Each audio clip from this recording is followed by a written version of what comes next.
It's the 1830s Mexico. Fresh off winning a decade-long war for independence from Spain, should be celebrating. But instead, the country is a complete mess. If you looked at a map back then, Mexico was huge, one of the biggest countries in the world, covering about 4.5 million square kilometers. That's almost twice the size of Mexico today. But after 11 years of brutal fighting, nobody had a real plan for running the country. Different leaders were fighting each other for power. The government was broke. Rebellions were popping up everywhere, and Spain was even threatening to invade again from Cuba. It was total chaos. Meanwhile, just to the north, the United States was growing, and growing fast. America had just bought the massive Louisiana territory from France and was aggressively pushing west into Native American lands. And some American leaders were looking at Mexico's problems and seeing an opportunity. A key piece of this puzzle was Texas. In 1836, Texas, which was part of Mexico, rebelled and declared its independence. You've probably heard of the famous Battle of the Alamo, which happened during this rebellion. Texas wanted to join the United States, but there was a big problem: slavery. Northern states didn't want another slave state tipping the balance of power. Mexico was absolutely furious. They still considered Texas their land and sent a clear warning to the United States: if you annex Texas, it means war. Fast forward to 1844. A man named James K. Polk becomes president. And his whole campaign was built on one idea: making America bigger. He wanted Texas, of course, but he also had his eyes on California, New Mexico, and all the land in between. On December 29, 1845, America officially made Texas the 28th state. As you can imagine, Mexico was not happy at all. This is where things get really tricky. There was a chunk of land between the Nueces River and the Rio Grande that both countries claimed was theirs. President Polk sent American troops led by General Zachary Taylor right into this disputed zone. Was he deliberately trying to start a fight? Many historians think so. On April 25, 1846, it happened. Mexican cavalry attacked the American soldiers, killing about a dozen men. Polk immediately went to Congress and delivered a powerful message: Mexico has invaded our territory and shed American blood on American soil. On May 13, 1846, Congress declared war. But hold on a second. Even some Americans at the time thought this was shady. A young soldier in this war who would later become a famous president. Ulysses S. Grant wrote in his memoirs that America basically provoked Mexico into attacking first. Why? So they wouldn't look like the bad guys, the bullies trying to steal land. Now, let me introduce you to one of the most fascinating and controversial figures in Mexican history: Antonio López de Santa Anna. This guy was a political chameleon.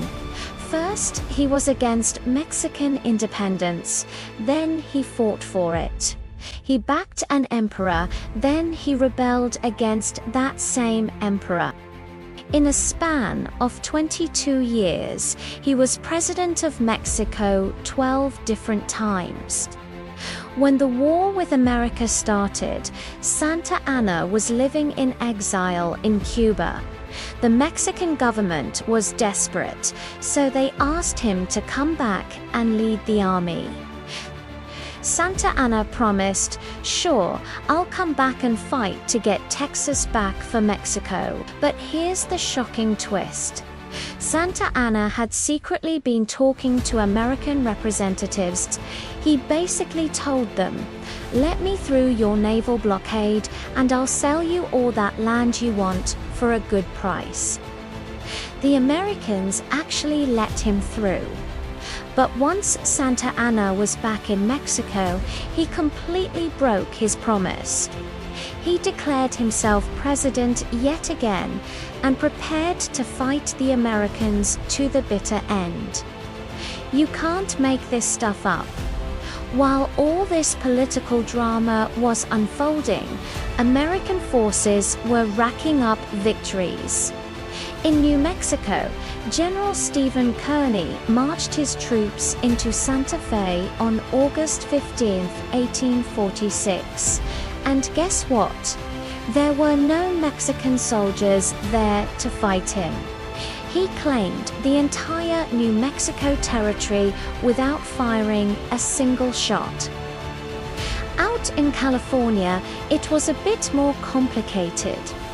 The U.S. Navy blockaded the coast, and American forces, including the famous explorer John C. Fremont, moved in with a band of volunteers.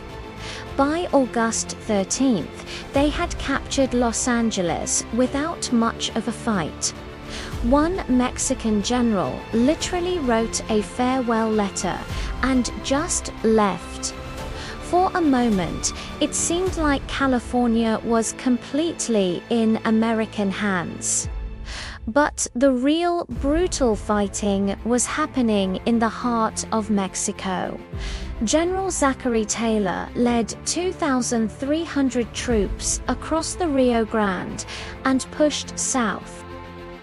The Battle of Monterrey was savage. American soldiers, not used to urban warfare, marched down open streets and were ambushed by Mexican defenders firing from inside buildings. The bloodiest battle of the war took place at Buena Vista in February 1847. Santa Anna himself led a force of 20,000 Mexican troops against just 4,600 Americans dug into a mountain pass. Santa Anna demanded their surrender. The Americans refused. The next morning, the attack came from multiple directions, and the Mexicans came incredibly close to breaking the American lines. Some historians believe if Santa Anna had just kept attacking for one more day, Mexico might have won the battle. But in another controversial move, Santa Anna heard about political trouble back in Mexico City and retreated during the night. Meanwhile, President Polk launched a second, even bigger plan. He sent another army, this one under General Winfield Scott. On March 9, 1847, Scott led the first major amphibious landing in American history at Veracruz, Mexico's main port. After a heavy bombardment, the city surrendered. Scott then began the legendary march toward Mexico City with just 9,000 troops. Santa Anna tried to stop him at a mountain pass called Cerro Gordo with 12,000 men. He set up a perfect trap with artillery on the main road, but Scott was a clever general. He sent his cavalry ahead. They discovered the hidden Mexican positions, and the Americans won the battle, continuing their march. By September 1847, American forces were at the gates of Mexico City. After several intense battles around the capital, including the famous Battle of Chapultepec, where young military cadets fought bravely to the last man, the city fell.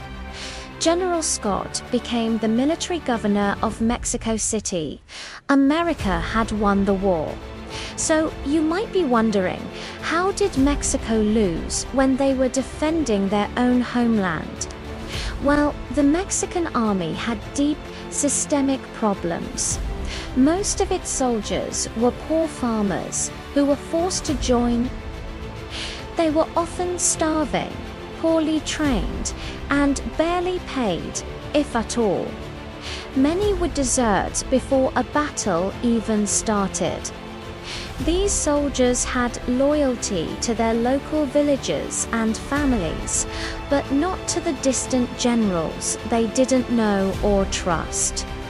The American army, on the other hand, was better supplied, better trained, and had more effective leadership. With the fighting over, the big question was what to do with Mexico. Some radical Americans wanted to take over the entire country, but others argued that would create way too many problems. So, on February 2, 1848, the two countries signed the Treaty of Guadalupe Hidalgo. Here's what America got: Texas, California, Nevada, Utah, and large parts of what are now Colorado, Arizona, New Mexico, and Wyoming. That's over 900,000 square miles of new land. And what did Mexico get? $15 million. That might sound like a lot, but it was less than half of what America had offered to pay for the land before the war even started. A few years later, the US bought a final small strip of land in southern Arizona and New Mexico called the Gadsden Purchase, which completed the border we know today. This war completely redrew the map of North America.